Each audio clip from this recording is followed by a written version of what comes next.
right, fans, here we go.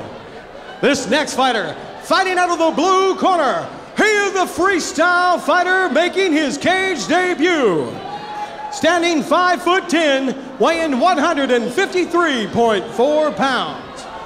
He's fighting for Team Fight Science Gym out of Lafayette, Indiana. Ladies and gentlemen, give it up for Nick Kroegher.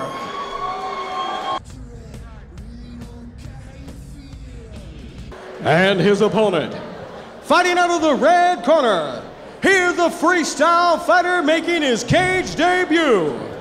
Standing 5'10½", weighing 155 pounds.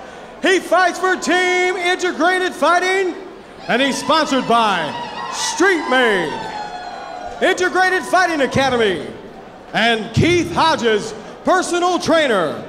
Ladies and gentlemen, from Indianapolis, Indiana, here comes Tony Bones.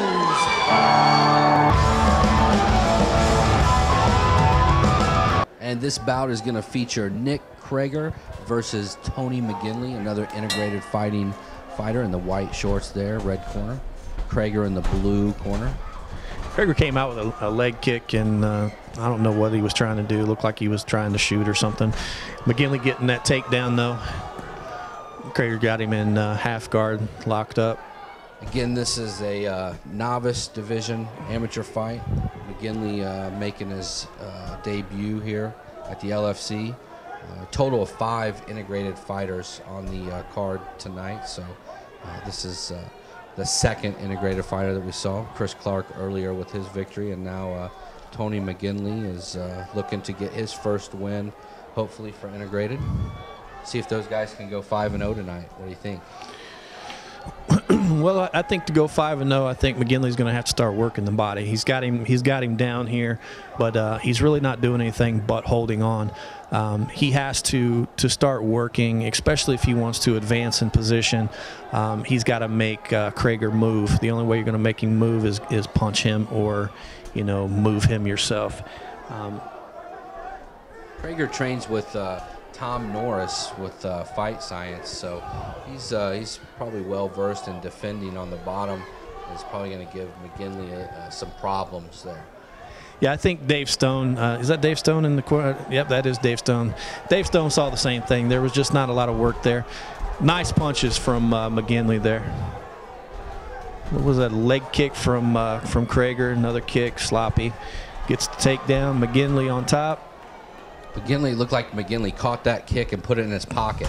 Yeah, I'm not quite sure what happened there, but all I can say is sloppy. McGinley comes out with the better end of that, for sure. Again, on top. And Stone's going to watch the action here and see if these guys are going to do anything. If not, I'm sure he'll stand them up again. Yeah, Dave Stone is a veteran LFC referee and referees at a lot of the other promotions as well. Kind of a staple, if you will, in the Indiana MMA community. I just like his hairdo. He's a handsome devil, that's for sure. Looks like Kroegher's, continuing to lock up McGinley here in half guard.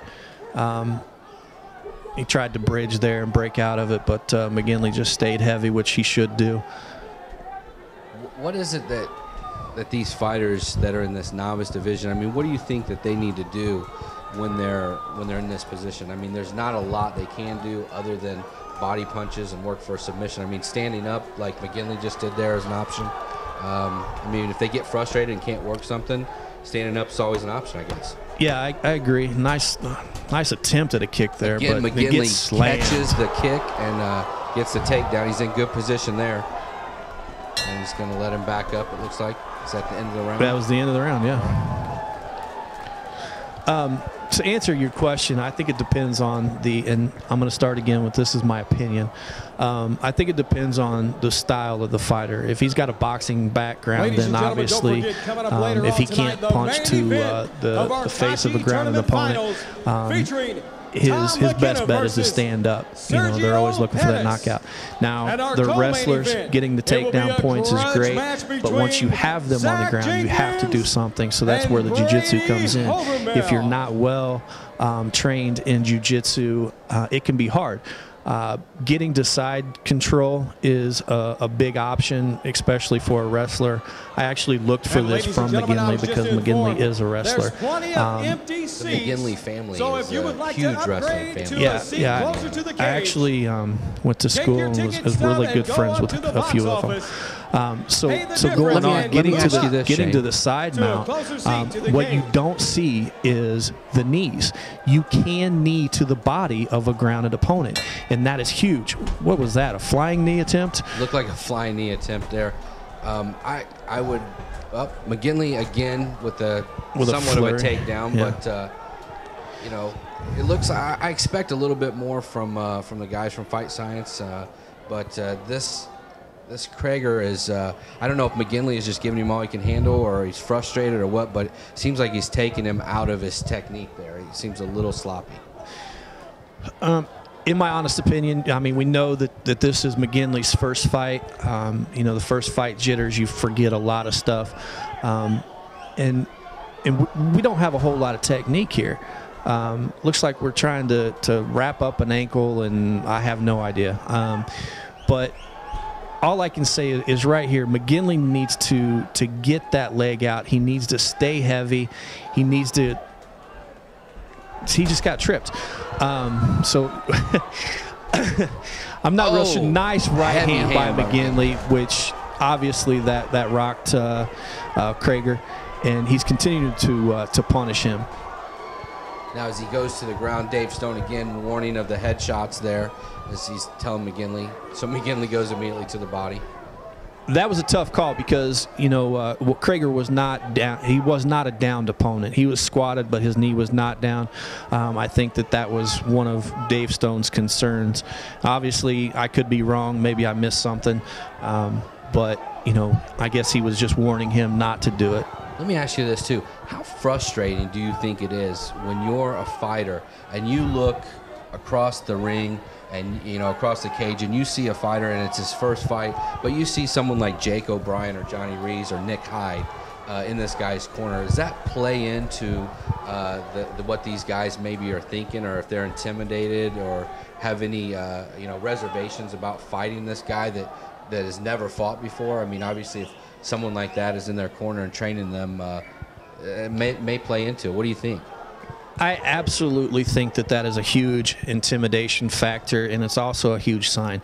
If they are training with the likes of Johnny Rees, you know, Sam O'Keefe, you know, people like that you already know what they can do, you have to expect that they're going to come out and do the same thing. McGinley just dropping bombs to the midsection of Kroegher there. Let Kroegher stand up here.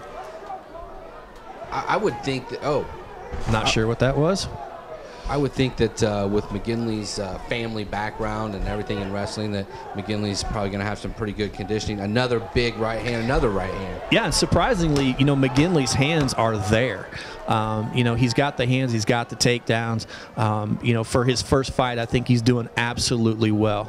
Well, he makes it out of round one in his first fight, so I'm sure Nick and Johnny and the guys are going to have some things to say to him, and Tom Norris is probably going to come in and try to settle his guy down, I would imagine.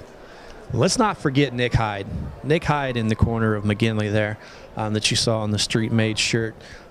He's an excellent trainer. They work extremely hard at Integrated. Once again, I want to let everybody know that LFC 54, our next event, is an all-amateur show. This is going to feature the up-and-comers, amateurs in the state of Indiana, and the main event is a title fight between Chad Wilson and Sam O'Keefe. There is going to be 4 title fights that night, and you can call for tickets at 538-4599 for reserved seating. And general admission tickets are available at the 8 Seconds box office, as well as you can buy general admission tickets at the door the night of the fight. Ladies and gentlemen, yeah, big beef O'Keefe, man. I love that kid. He's a great fighter. He trains his ass off, and you know, he's just an all-around good kid. I'm looking forward for that fight. We go round 2. Looks like Kroegher comes out with a couple kicks, trying for the takedown. Good defense by McGinley there. Looks like he's trying to take McGinley down. I'm not sure how well that's going to play out for him, but you know, he's definitely taken a little bit of punishment. Good takedown defense by McGinley. Ends up on top of Kroegher there. It looks like Kroegher just kind of gave up on that shot. And McGinley ends up on top again. And see, this is what I was talking about earlier. You know, McGinley with his wrestling skills, he needs to start working. He needs to get out of that guard. He needs to work to the side to where he can throw some devastating knees to the body of Kroegher. You don't see that a whole lot with the amateurs at the novice level, and it's one of their greatest advantages is being able to throw those knees when they're down on the ground. Now, looks like McGinley delivering some body shots there to Kroegher. It's got to be taking a little bit of a toll there. Yeah, some heel kicks there to the buttocks of McGinley. McGinley controlling this second round, just like he did the first round. Again, Kroegher seems to be a little bit confused on what to do, probably getting frustrated with him. Stone's going to stand him up again with the lack of action. Yeah, and see, McGinley could have avoided all that just by throwing those body shots and attempting to get into the side control. Great hands again by McGinley, and we're right back where we was 2 seconds ago. I don't know why Kroegher gives up that takedown so easy. He just seems to just be falling down and letting McGinley kind of take him down at will. It's not going to help him in a decision if this thing goes to distance. Well, yeah, I mean, the takedowns, the judges see that, and I've got McGinley up, you know, all the way here. Looks like Kroegher's trying to pull in some rubber here. Not sure what he intends on doing with it. But the mistake that McGinley's making, looks like he's trying to wrap that arm. The mistake that he's making is he's just sitting there and allowing Kroegher to do whatever he wants. He's not moving. Well, he got McGinley's arm in a bad position there. Yeah, it's. I don't think it's like too devastating. It looks like McGinley's in control of it, but again, it goes back to he allowed himself to get into that position. Yeah, exactly what you were saying. That, you know, if he's not going to do anything and allow his opponent to work from the bottom, he could work into a position that's going to be uncomfortable and not beneficial to him. Yeah, and it looks like Kroegher was trying to get that last-minute triangle, a little too little, too late. It looks like you know, both fighters let that go to a decision, unfortunately, but I'm going to have to take McGinley on that one. I agree. I think McGinley's going to get the decision on this one and get his first win. Ladies and gentlemen, before we go to the judges' scorecards, give these two warriors a big round of applause.